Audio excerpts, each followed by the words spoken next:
เลยมาสับปะรินคุณชามินเสียมสักตุกันปะเทียนจุฟักกินอมเสละทุกันเสียงอามาจะไปบุกตัวเราเราก็คมส่งเตะกูขันในตัวเราลิสุกิสตามินจะไปกันบุกเจ้านี่ทุกันเสียงอาเฮียนกันไงทักตาอังคารกันเห็นข้อไม่รู้ปุยเลนกันเสียเฮ้กันซีเนียร์พาสตอร์เขาเป็นอะไรพาสตอร์อันทุกขับมาอะเกี่ยงคนไม่เห็นอะไรอันดินฮีเสียอมตีนเจนกันในเวนี่มารอชุนิสานจงใจนะสับเสือก็สอยตองคันให้เบียกินทาร์กันสาเบียกินมอยตักไม้กันสาส่วนนี้สิงาเฮียนกาลดินเลววางินอาเมชิงตักปังกัจจากเวริมริมไม่กติยา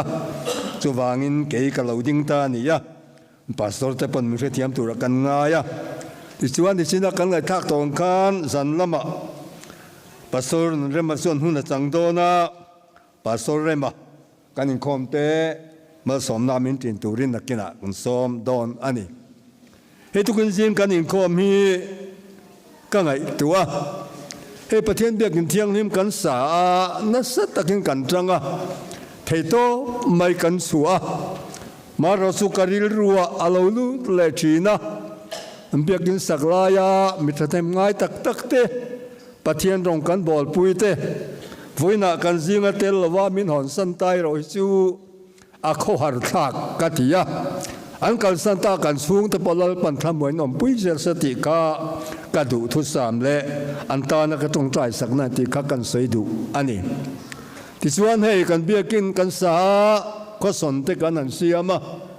ma ro chu sir ta rin hen ta kan ngai thak tong khan a chung lam kan la siam thei lowaมารอจูพาสตอร์ซีเนียร์พาสตอร์พุทธองค์นัสตักันเบียให้ทุกคนอาจวนอาสุงลำปอกก็ส่งกันพาเวกตัวเบียกินไปฟาลทุกตะกาให้ลายกันดิ่งฮีอากงเลยละมาส่วนฝันในกันที่ครบใหม่ที่ชวนให้ลายฮีนี่สิกันไงทักตรงกับหุ่นอันนี้เราว่ามาไงอุปมาไงหุ่นอันนี้อันนี้คุณมารองโบลินักการโดนเสียมันตุการอนเลี้ยงเตกติยากระสุกเลี้ยงขาเฮ้ยรองบอลกับกาลดอนเสียอีดิ้งขาดิ้งกับเรียวไหมก้าวหุ่นมังแต่เสียแต่มังไงกะโลมกัดติงาลตบไม่อะอาสันสุกสอยตองคานเฮลายปุลปิตาหันดินเวริมพริมไม่เบียกินทารันดินเวริมพริมไม่กระจากะมีหิงตักจุงกระจากเวไม่นี่อามารอสุปเทียนทูนี่อะตรงใจน่าแต่กระดิลชีนาลลป้ามุนเทียงเนี่ยมาดิ้งตุรามินรัวตันอีจวนมังมันเพนามินถูกรู้ละเราปุยนักกรานหัวตาหลังเสกติยาอารมณ์เรานี่เราสุเกมาตักสาหัสดมิเสียมสักรอตินก็จงใจจีนะทุกคนจึงปะเทียนเริ่มอดีนยังรันดิ้งสวกไทยใต้กระล้มแผลอันนี้ข้าให้กันเรียลรูอินคริสต์มาสลำกันหอยตีเจียงหนึ่งไม่ยะให้กันเบียกินเวลเทโปกันนันเสียเตียงเฮียนอันมอยจันเลยไม่ยะการเรียนรู้ในคริสต์มาสลำอันบวชเสียทุกคนฟังละกันสักส่งเลยกันไบเบิลเสียระแต่พอขลังลิกากันเสียระลมเล่นกันเสียข้ากันข้องกายคุยตัวขังกับไบเบิลประกาศเสียตัวรันเสียเราไม่ยะลมคบไม่ลมถูแต่พอกันสวยนี่เสละจางเงและปะเทียนถูต่อยเตอินกันเสียระเงมิที่อาจักวักลวะก็เสียบาเดอุปนมินเหลวง่ายเทียมดอนเนี่ยฟิลิปปีขัวมีเตน่าติโกโปลเลขัดทนบุงนี่จางาจังกันเสียงาจางเรียดโจขังกันเสียตอนเนี่ยฟิลิปปีบุงนี่จางาจังอินเฮริรูคริสตาอิสัวปอมบกะนังมานี่อมโรเซอันนี้ทรงปฏิญาณออกมาปฏิญาณตุกอมสุดที่ลักเลเทียรวดลว่ามีสิ่งเตียงเราเพียงอินบ่อยอ่างอันเสียมาอามาเลอามาอันติดลมแต่โซกะดินมีสิ่งอ่างเราอมินอันไงลมที่ขบเพียลาทุจอมินอารมณ์ตาครอสอธินั่งไงจูทุกสิ่งกันทุบไปตัวจูคริสตาริลรูที่อันนี้ดอนนี่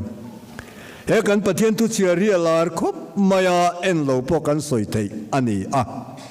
ama ro chu atak takanun pui ro chu har sa em ani thupuya Kristari ru ti kan suinga ni chena kan fuai tu na Bible on chia tak chang top ke ni ro son Kristari ru kan pu ani ti hian gol kan tum don ya o pathian mai chung trai u lalpa kan pathian kan pa du tak min mai tu i kho ngai na la i za ngai na ro pui tak mai lalpa kan chunga fakla kin ilan tira misiwal te kan ni lai po Krista tlat na min siam sak tu kanin tu kin jing theng ba yan lalpa misiwal te tan hun cha min la siam saka mitling lo le chan hai jok ten lalpa nang ma kan fak le kan soi moi na hun tur te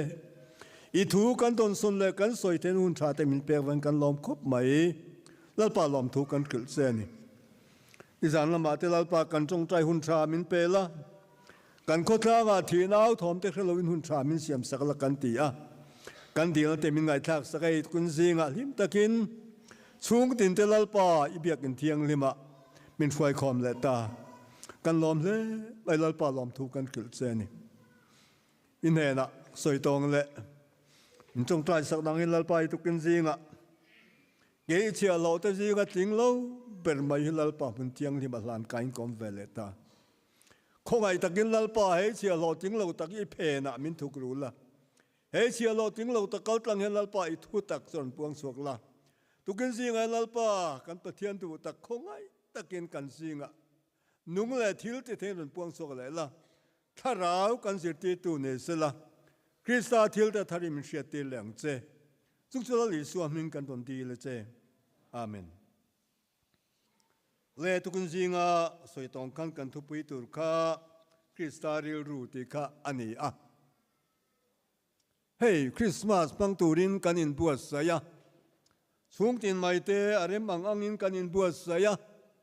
ti salama po in buat saya na sa tak mai kan nei lom ani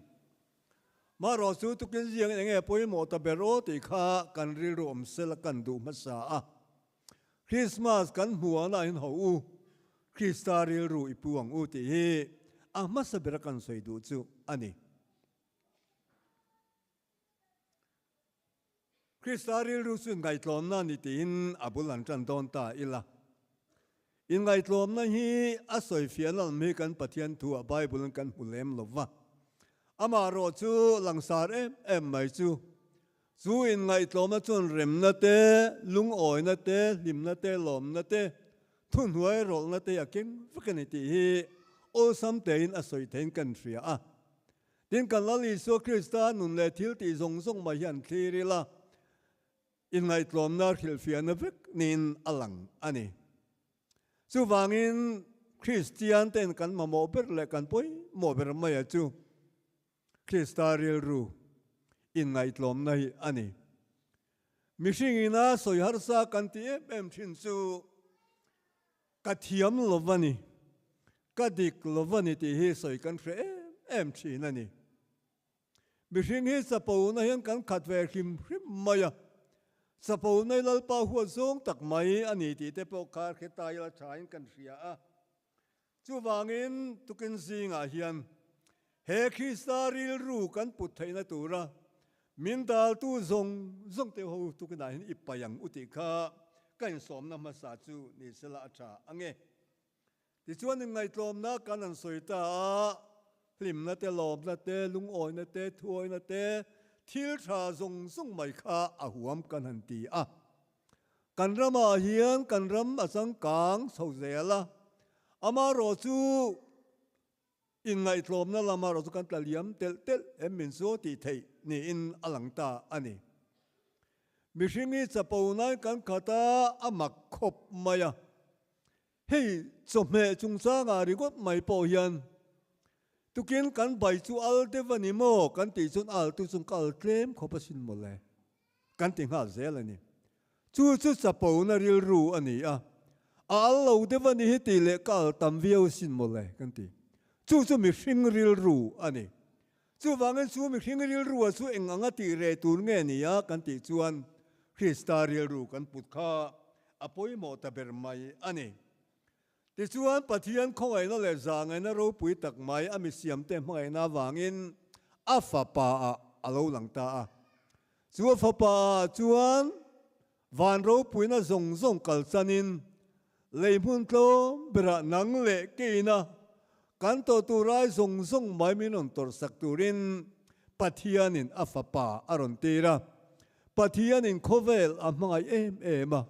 chu ti chuan a fa pa mal nei chun a pe a ama chu tu poring a piang an po ralwa ti thu kan mu ni tukin singa hian hei ka soima sale du ani in ngai tom na tang lo chon lal pa hi choi moi tak tak thei lova in ngai tom na tang lo chon in rem na pom thei lova in ngai tom na tang lo chon hlim na tak tak pom thei lo ti hi thil chiang sa ani ni china khan mi hring ri ru kan soi to a chunga kan soi tak zong zong te pa ka khan mi hring ri ru langsar em mai chu i sik na te el rel na te a chelam zong zong mai kha mi hring ri ru khan alo om thi na ni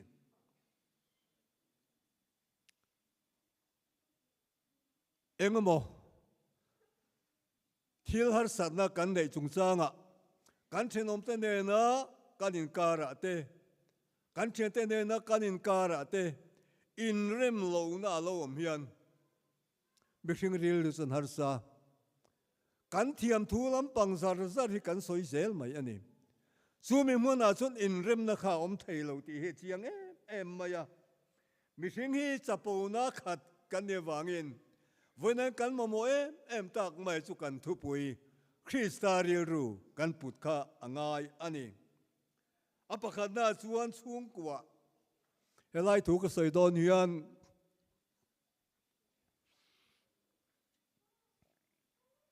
soi har sa ka tia chung kwa en rem na thu te lung ro na thu te soi tur hian ka tling lo ti kan siani mà sẽ pathian he na ka trong trai ka thiang to king ka trong trai à lalpan min lak yan sak tat lo in rem lo na mun se om zia re tu kan ni tu lai nei bar marama te in rem lo na ma in to va su tiang chun ral plan te no ma chung kwa po ka in rem lo chuan a riom em mai thi na ni chu rem na chu khoya nge om kan ti chuan lali su Krista ril ru putna muna omani ka thiam lo ni ka dik lo ni ti hre na muna son rem na om thai lo ka lo ti dik lo palani min ngai dam ro ti na muna in rem na om thin chu in rem na nei tu so mi hring ten kan ma mo em maya Khovela rem na om lova muan na om lova buai em to mai ni amaro chu tu to tukin an unau tu tak teu rem na tu pakhat ta ome lali su Krista hi mi hring kan in rem na van le khovel in rem to lo kan in rem na lali su Krista hi kan mo ber chu ni kan mo sa nai thil tang om love Khovela mamo sa nom chun chulal Isu Krista hi ne ti hi tukin zia ko ran ho ten ifriang u rian mai lo na zom tu ni te potum te u khai e kan mal ko Christmas in buat sai tukin lam kon ngai tha narsa takin kanin buat sai thayang to kin kanin buat sai atra ti salama po thayang to kin kanin buat sai turani hei lal Isu Krista wanga lo theng ani Christmas te po hi abe bom zong zong mai kor moi kan tiang chi zong zong mai poi lali su wanga lo theng ve kan alu tuk ngai tua thei atha ama ro su tu nai khovel la tiang kan soi tiang chung ko phur ti te kan omem ngan thalai te ji nga po yan chung ko phur ti tu te kan om palang mo te su ka ngai tu ani su wangin ho helal Krista lo piang tur kan muana yan thin lung alama honila râu thil ta ngay to long ti kan sa zo lok kha chu wangin tu kan zi ngai ko ran ho lo kal khom zong ten kan sung kwa rem na le muan na om the turin ho u Kristari ruhi puangutin kanin som ani nupan kara harsan suan sungko atisia kotlanga harsan na rem lo na suan ram atisia ani chuwangin rem na kan ti te thuoi na kan ti te in ngai tlom na kan ti zong zong mai te hi a om na mun lal i suwa Krista ikalanguti in kanin som ani panina chung kanin then om na hei man deuh ha ka soi tawa kan khovel a thang chak em maya pathian mal som na kan donga zoram su pathian zon suaram kan tia amal som na kong tin reng mai min vura kanin le lo ni thei thil tha zong zong mai kanin chung kura are thei te po hen hun kan tum vek to mai ani pathian mal som su kan dong na sa ti ro tukin zinga a pathian pi ama biakin thiang lima kan local khom ringom mai poi pathian mal som na ni ti ro tukin zinga yen kan rong bol puite biakin kalchak em nat na wanga local thailo ming zan nge om hangai tua te ema tinge keile nang hi pathian ma kan lo lan thei eng wange pathian mal som na kan don wang so ni te ro chu wang he tiang ko pathian mal som na dong tu te hian amal som na ni lovin ama min petu pathian he lom thu iseng kan lom thu soi na chong Krista ril ruhi ipuang uti kha kan soi le du ani kan in nai tol tola kan thin lung lam hi ai lat tol tolem le an lat tol tol katilo ai lat tol tolem le ingai tuang o rùa lâu sura tui hok pon luan ngai na khe to lo ten ti tin adik te ra u chu zueng wange kan ti chuan kan chen omin khoven na hianin Krista ril ru hi kan pulovani ana dew mo ka khelo chu wangi mizoram mina kan mamo ber mai chu in ngai tlom na hi ni kalo dik lovani min ngai ram ro khai ti na huna hian in ngai tlom na huna hian lalli suwa Krista soi moi nom china lom mi tlom te nuna lalli suwa Krista mi ten an mu thina pathian an soi moi thini te ro mi te nu pam hui min muem rong bol tu hui min muem ti ke pi huai tu hui min muem biem pi huai tu hui min muem bi ke si pi huai tu hui min muem kan sunga mi har sa te nun ha chol nei lo ten ha chol na an ron zong ga mem apoi mo ko pin karia ting lo takin pathian ko ran ho te en kol turin upa te rong bol tu te min siama kan en kol kan ko ran te hian kan en kol kan ti kan ko ngai teng lo ngai thiam ula ngan tin munin ve miawani kan en kol kan ko ran te hian keima niya ha chol na an ron zong chinem apastor te pokan titel teng an oftan thu poka kan ko khran en kol tu ten pastor puin min muem apoi mo kopin karia Isua Krista ril ruputu te chu manila min riata ni lo min an ria in ngai thom kan ti poi manila min ngai tlom na vaka ni lo mi te riat chini Krista nun ke manilang ro sa ti po hi manin rian na laman ni lo mi ten so mi su li su Krista ril rupu ni moleti an riat tu zok lamakhani kay mani alali su Krista mi ten an mu anga nun ha sol ngai nun ha sol nei lo ten nun ha sol na an ron zongang chu su kan din mun tur chu ni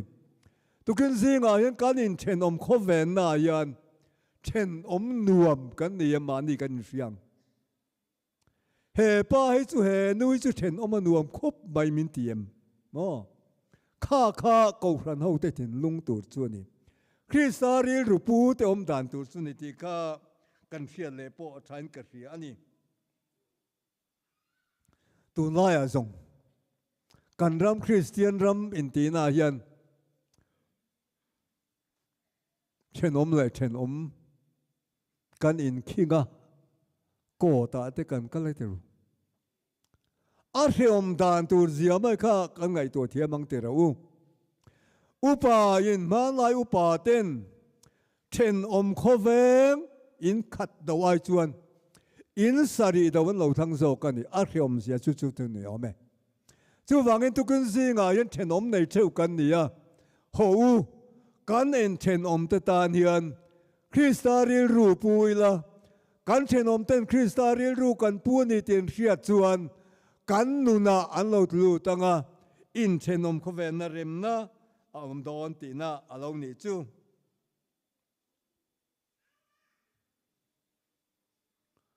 apathum na chuan Kristaril ru chu ngai tlom na ni thuma salama khan kan soinual to mai Christmas kan ti kan nga le em mai kan hua thin lo chua na bulin ngai tlom na ani a lali suwa Krista in ngai tlom na wangin nang le ke yan san dam na kan ne ya chu san dam na kan ne ti kan an soi ro chu ke ma ni kan du le du lawa kan san le kan ton tu ra ni pathian in afa pai suwa Krista min pek na yan titop hian min pe ani lova ama chu aringa piang an bo ral lova satuan nun nan nei zong turin ti in min pe ani ama ro su thanga teng kan mulya khovel thiam lo san ti turin pathia na fa khovel atir lo khovel ama wangan dam then tu ti ni zok lali suwa Krista lo pian na cham kan hu meka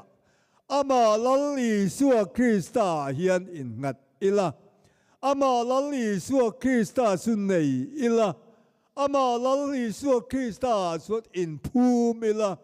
polan ke su ka thita tu na kanung hi su ke ma kan ni to lo Krista su ke ma nung to zo kan ni mi ten kan nun min siara chiar turan muem he Krista Isu Krista ke ma nung to zo kan ni tia polan na soila hian kan nuna hian mi ten lali suwa Krista muem su kan nuna lali suwa Krista su mi ten an lo muanga pathian an choi moi do na ni chu avathaim lalpa se fakin om ro se tukin zia kau nau tu tak teu he kan lalpa Isu Krista min tan tura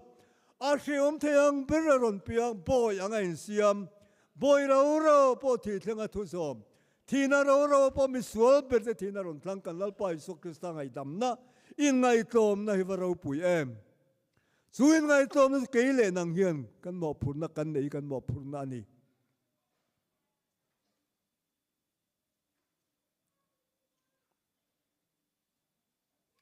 lali Isu Krista thina nang le ke wang an ne nuwa kan pathianin ani suna satakin choi moi ve ta thunga ming song a ming chung dong ber chu peta lalpa se fakin om ro se tukin zinga yan ming song a ming chung dong ber nei tu kan pathian ni meu maya chu wangin su kan pathian a chuan Kristari rupo ro polan atia ma al Isu Krista pon ati a pola yana sayang hian Kristari rupo turin tukin zinga po yan kan buat sai atulin ka kriya Christmas kan muana pon ho Kristari rupo ni mua kang u chung tin te mun sang kan lo hong ko mang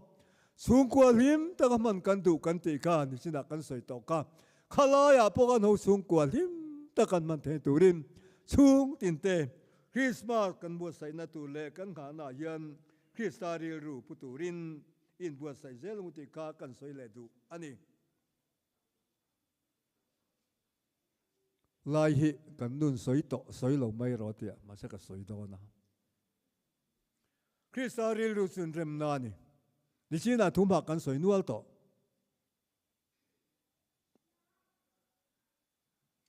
kan lalpa Isu Krista rem na siam tu lal ania lal thu su kan oi thin te ro ni china rem na om lo na mu na muan na om mai lo ti kan soi to a su rem na su khowali na ma mo berani tin kan soi to boka chung ko pon suin rem na su kan ma mo berani tin kan soi to bok ani ka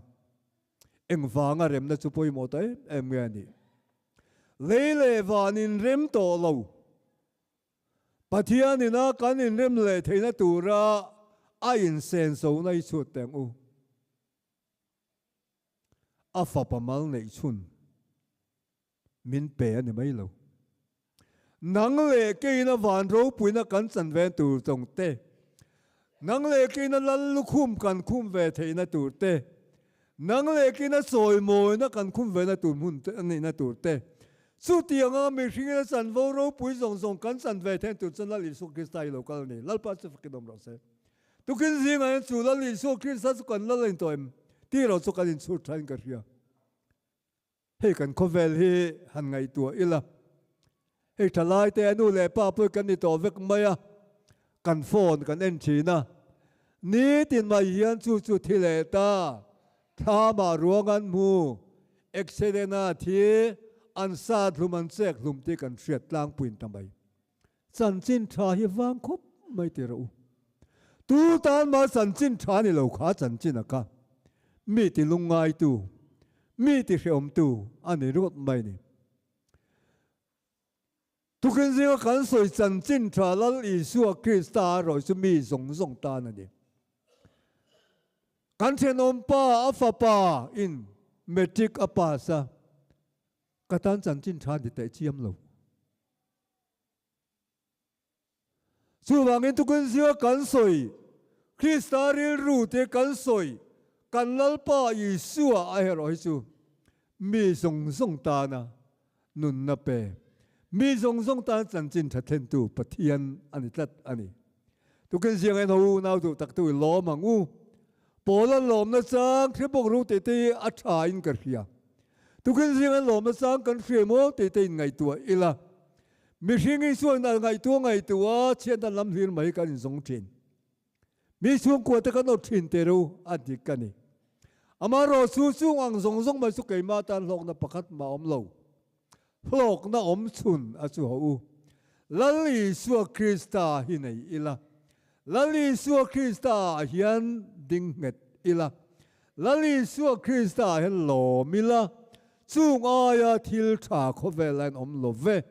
khovel ma mo na chan om chu lali Isu Krista so hi ani top na pera chuan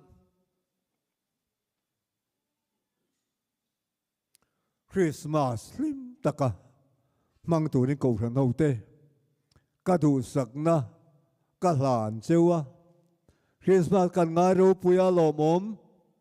ko vel thil tak pon lo mom ver kim phrim mai te ro nau pang te tan phaisan lo mom le zual ten kan ria pui tling pok kan ni to kor moi eng mo kan du vek tho mai te ro hei hi tha Christmas kan man na Christmas thil pek zinga tel la di ver kim phrim mai alom om ani maro su khalama khan nu le pa te kan pen thuil tu kang te chu alo omin ka ria tu ken zinga kan thu pui Krista ril ru pu chungin he Christmas lo theng tu ri ho thin lung alama honila ro thil dangai to long tel siam tun asiam ang le an ro bom te hong in lal chi bain bu ka he kan thin lung ro bom ma hong in lal chi pai la Isu Krista lo piang tu rahi chi bai buk turin in bu seng u una du tak te u Christmas kan mana hian engang nge kan bu sai don le ama ero sungun takin in ngai tua ila thin lung le ti tak zeta he Christmas kan man the turin kan sung kwa kan khotla kan in thenom na kan rama Isu Krista ril ru pusungin Christmas hilim takin manguti ka kan soi ani he ril ru Krista Isu pom bokha nang ma ni om ro se ke ni zong Krista ril ru kan pu ani athu kan ti rik te kan sa tan lol pan mal mi som sak ro se amen